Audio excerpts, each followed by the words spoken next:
कांग्रेस छोड़ भाजपा में शामिल हुए सिद्धार्थ तिवारी इस वक्त हमारे साथ मौजूद हैं। सर बहुत बहुत स्वागत है आपका। धन्यवाद।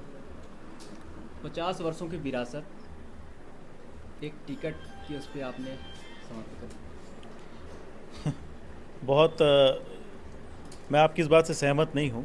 जी टिकट की बात नहीं है ना, मैंने कांग्रेस पार्टी में टिकट मांगा। जी मैंने लोकसभा चुनाव लड़ा था, लोकसभा का टिकट मेरे पास था।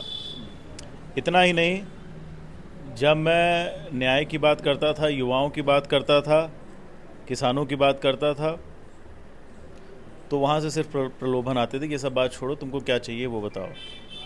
बात यहाँ तक आ गई कि मुझे कैबिनेट का दर्जा देने की बात हुई, और भी जिस तरह के प्रलोभन पैसे वाले लोग देते हैं वो सारे आए, परंतु आत्मसम्मान से बढ़कर मुझे नहीं लगता किसी भी मनुष्य के पास कुछ होना चाहिए। जिस 50 वर्ष की विरासत और लेगेसी की आप बात कर रहे हैं, उसका अपमान कमलनाथ जी ने किया है, दिग्विजय सिंह जी ने किया है, और मुझे पता नहीं कि कमलनाथ जी का और दिग्विजय सिंह जी की ऐसी मेरे बाबा और मेरे पिता से क्या दुश्मनी है जिसका बदला वो मुझसे निकालने का प्रयास 4.5 साल में करते रहे।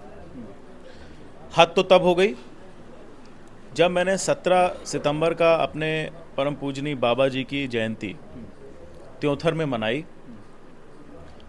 हज़ारों की संख्या में उनके अनुयायी वहाँ पर आए और एक विशाल आम सभा और जुलूस का आयोजन हुआ। सब लोग हर्षित थे, सब ने श्रद्धांजलि दी। उसी समय जैसे ही मैं घर लौटा, शाम को 8:30-9 बजे कमलनाथ जी का फ़ोन आता है और वो खिन्न रहते हैं, और इस कार्यक्रम के आयोजन पे उन्होंने आपत्ति जताई।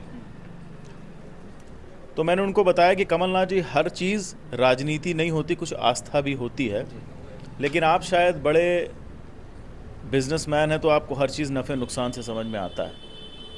वहाँ से मेरा मन खिन्न हो गया था कि जिस व्यक्ति ने अपने जीवन के 5 दशक कांग्रेस पार्टी को दिए, कांग्रेस पार्टी को विंध्य में खड़ा किया, उस व्यक्ति की जयंती को मनाने के कारण कमलनाथ जी अगर नाराज़ हैं तो कहीं ना कहीं कांग्रेस पार्टी की डीएनए में डिफेक्ट आ गया है। आपके बाबा जी भी चुनाव हारे थे, आपके पिताजी भी चुनाव हारे थे, लेकिन उन्होंने इस तरीके से बगावत कभी नहीं की। मैं खुद स्वयं चुनाव हारा हूँ, चुनाव हारने की तो बात ही नहीं है, और चुनाव की तो यहाँ कोई बात ही नहीं है। मैंने बताया कि मुझे लोकसभा का टिकट ऑफ़र था, मुझे कैबिनेट का दर्जा इन्होंने देने की बात की और ऑफ़र किया, वादा किया कमलनाथ जी और सुरजेवाला ने बैठा करके। लेकिन मैं इनको फिर कह रहा हूँ, फिर इनसे मैंने बोला कि आप मूल बात को नहीं समझ पा रहे हैं। लड़ाई यहाँ सम्मान की है, और विंध्य का युवा, प्रदेश का युवा अपने सम्मान को बचाना जानता है। बीजेपी आपके बाबा पे उस वक्त केस दर्ज करवाया था जब उनका स्वास्थ्य ठीक नहीं था, आप उसी बीजेपी में। कोई भी लीगल जो प्रक्रिया होती है वो कोई पार्टी नहीं करवाती, वो तो लीगल इशू कुछ रहा होगा, बट वो तो कोर्ट से रद्द हो गया था। क्या आपको लगता है विंध्य उपेक्षित है? विंध्य कांग्रेस पार्टी से हमेशा से उपेक्षित रहा है, और यहाँ के जो सामंत नेता रहे हैं उनकी अपनी अपनी कॉन्स्टिट्यूंसी के आप हाल जा कर के देख लीजिए। एक कांग्रेस के बहुत बड़े विंध्य के सामंत नेता हैं, उनकी कॉन्स्टिट्यूंसी आप जा कर के देख लीजिए कि आज़ादी के बाद से क्या कॉन्स्टिट्यूंसी का ये हाल होना चाहिए, जो इतने बार जिताने के बावजूद उनकी कॉन्स्टिट्यूंसी का बहुत बुरा हाल है। यही मानसिकता कांग्रेस पार्टी की है कि वोटर से वोट लो, फ़ायदा उठाओ, और बिना कुछ सोचे समझे विपक्षियों के ऊपर अनर्गल आरोप लगाओ। देवेंद्र सिंह मैदान में है, बगावत कर गए हैं भाजपा से। जी, भारतीय जनता पार्टी से बगावत करके वो बहुजन से चुनाव लड़ रहा है। जी, क्या आपको क्या लगता है वो उनका कितना क्षेत्र में दबदबा होगा या क्या प्रभाव पड़ेंगे उससे? ये तो नतीजे खुद ही बता देंगे। विंध्य में एक त्योंथर को अलग राज्य बनाए जाने की मांग भी उठ रही है। अलग जिला भारतीय जनता पार्टी ने, हमारे यशस्वी मुख्यमंत्री जी ने अभी इतने सारे ज़िले बनाए, और बिल्कुल संभावना है कि त्योंथर ज़िला बन सकता है। अमैया का एक बड़ा नाम रहा है, अब मैया में फिर से उसी तरीके से वर्चस्व कैसे स्थापित कर पाएंगे आप मैया घर आने का? देखिए, लड़ाई वर्चस्व की नहीं है, बात जनसेवा की है। कैसे अधिक से अधिक लोगों की हम मदद कर सकें, कैसे विंध्य का विकास कर सकें, और इसके लिए ये संभव तभी है जब हम सदन में चुन कर के जाएं, अपने क्षेत्र की बात रखें। और हमें तो इतनी अच्छी पार्टी और इतने अच्छे मुख्यमंत्री मिले हैं जो सबकी बात सुनते हैं। कमलनाथ जी जैसे चलो चलो नहीं करते हैं। और इतना ही नहीं, मैं आपको, अब चूंकि आपने पूछा है, एक वाकया और बता दूं। विंध्य की बात आपने की है।